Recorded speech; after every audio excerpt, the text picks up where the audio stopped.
तुम जेल दिखाओ, डंडा दिखाओ, लाठी दिखाओ, गोली दिखाओ, हम नहीं डरते हैं, क्योंकि हमने अंग्रेजों की गोलियां सही है, हमने शहादतें दी है, इस मुल्क को आजाद कराया है, और तुम लोगों ने केवल दलाली की है। और कॉमरेड्स और साथियों और जो आम नागरिक आए हो, याद रखो, इस तरीके के फांसीवादी नाजीवादी लोग जब तक सत्ता होती है तब तक अपने को ताकतवर समझते हैं और उस सत्ता का प्रयोग करते हैं। जिस दिन सत्ता से हाथ चली जाती है तो क्या करते हैं, मैं बताती हूँ आपको। मैं दिल्ली विश्वविद्यालय में पढ़ती थी, इमरजेंसी का पीरियड लगा तो बहुत सारी जगह पे धोबी बोलते थे, अरे ये निकरे पड़ी हैं, प्रेस होने को आई थी, कोई लेके नहीं जा रहा। आरएसएस के लोग अपनी निकर तक नहीं लेने गए, कायर लोग, कि पता ना लग जाए कि राष्ट्रीय स्वयं सेवक संघ के लोग हैं। और तो और ये भी मैं जाते जाते आपको बता देना चाहती हूँ साथियों, रामेंद्र जी ने जब झूठ की बात कही तो मुझे तो झूठ बताना ही चाहिए उसका। मैं दिल्ली यूनिवर्सिटी में पढ़ी हूँ, मैंने बीएससी, एमएससी, एलएलबी वहीं से की, और जो मेरा पीरियड है पढ़ाई का, जब नरेंद्र मोदी की एमए की डिग्री बताते हैं उसी पीरियड की बताते हैं, बीए और एमए की। तो मेरे से ज्यादा कौन जानेगा कि यूनिवर्सिटी के अंदर मोदी था कि नहीं। अरुण जेटली तो मेरे कुलीग थे, विजय गोयल मेरे कुलीग थे, ये सब तो मेरे साथ ही पढ़ते थे, ये एबीवीपी में थे, मैं ऑल इंडिया स्टूडेंट फेडरेशन करती थी। मैं सभी एनएसवाई के, एबीवीपी के, एसवाईएस समाजवादी युवजन सभा के, एसएफआई के, आईएसएफ के सब नेताओं को जानती थी और जानती हूँ जो अलग अलग जगहों पे नेतृत्व कर रहे हैं।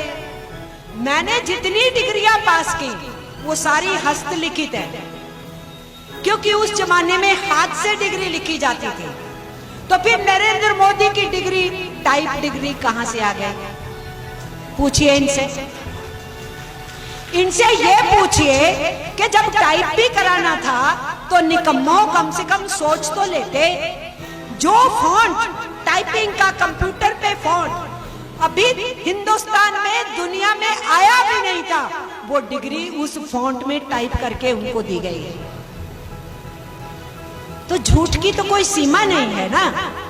जिस रेलवे स्टेशन पे चाय बेचने का नाम लेके लोगों से हमदर्दी ली, वोट पाई, तो हमारे जैसे किसी नागरिक ने रेलवे में एक चिट्ठी डाली, सूचना अधिकार, कि ये रेलवे स्टेशन कब बना। अब उस अधिकारी को तो पता नहीं था क्यों पूछ रहे, उसने जवाब में बोला कि 1973 में बना। अब नरेंद्र मोदी कब पैदा हुए, 1949 में, तो 1973 में वो कितने साल के हो गए, 24 साल के थे। तो वो रेलवे स्टेशन जब ये 24 साल के हुए तब वो रेलवे स्टेशन बना और वहां रेलवे गाड़ी रुकनी शुरू हुई। तो नरेंद्र मोदी ने उस रेलवे स्टेशन पे 7-8 साल की उम्र में चाय कैसे बेच ली।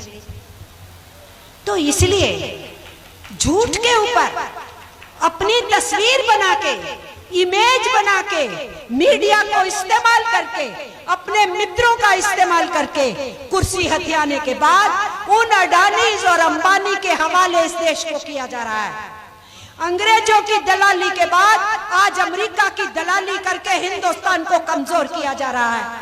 और इसलिए अगर हम अंग्रेजों से टक्कर ले सकते थे तो दुनिया के हर साम्राज्य से हम आज टक्कर ले सकते हैं। और अगर नरेंद्र मोदी, हिटलर अगर पूंजीपतियों का एक घोड़ा था जिसका उन्होंने इस्तेमाल किया, और अगर आज नरेंद्र मोदी इन कॉर्पोरेट घरानों का और दुनिया की वित्त पूंजी का घोड़ा बन के बैठे हुए हैं, तो अहद लेना पड़ेगा। आज के इस मौके के ऊपर अहद लेना पड़ेगा, प्रतिज्ञा करनी पड़ेगी कि अपने मुल्क की कसम खाते हैं कि इनके खिलाफ लड़ाई में कोई कसर नहीं हम छोड़ेंगे कुर्सी से हटाने के लिए। हम अच्छे से जानते हैं सबको मिलके चलना पड़ेगा। बहुत सी राजनीतिक पार्टियों को, बहुत सी ताकतों को इन लोगों को कुर्सी से अपदस्थ होने के लिए मिलकर के भी लड़ना पड़ेगा। लेकिन कम्युनिस्ट पार्टी ने अगर अपने रोल को महत्वपूर्ण तरीके से निभाना है तो अपनी पार्टी को मजबूत करना जरूरी है, अपने जन संगठनों को मजबूत करना जरूरी है, ताकि साथ चल रहे संघर्षों को पूरी ताकत रहे।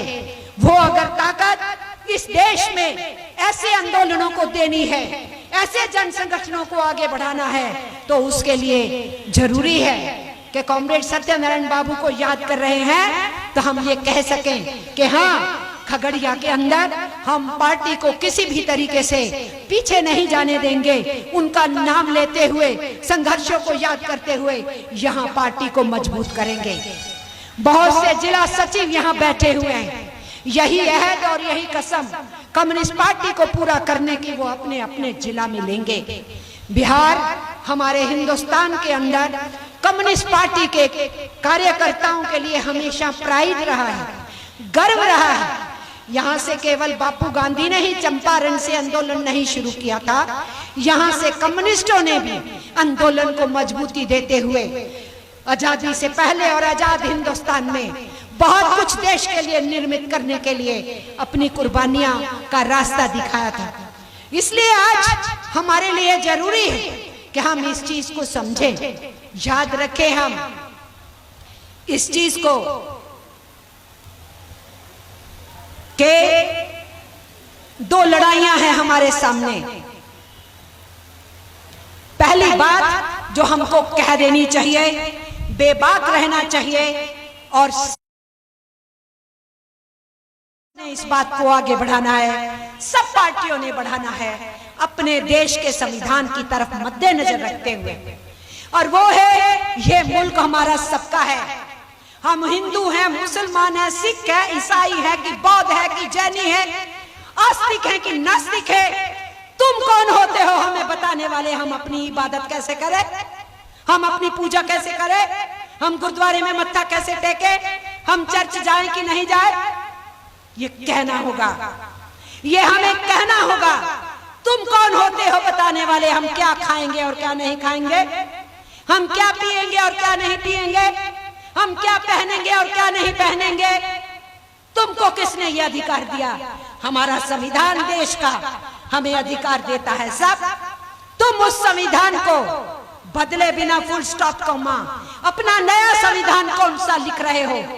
इसलिए संविधान को बचाने की लड़ाई हिंदुस्तान की हर प्रगतिशील ताकत को लड़नी होगी, और कम्युनिस्ट पार्टी तो पहले से उसका अहद लिए हुए है और हम उनकी किसी भी डिक्टेट को मानने के लिए तैयार नहीं, क्योंकि वो हमारे संविधान के खिलाफ है।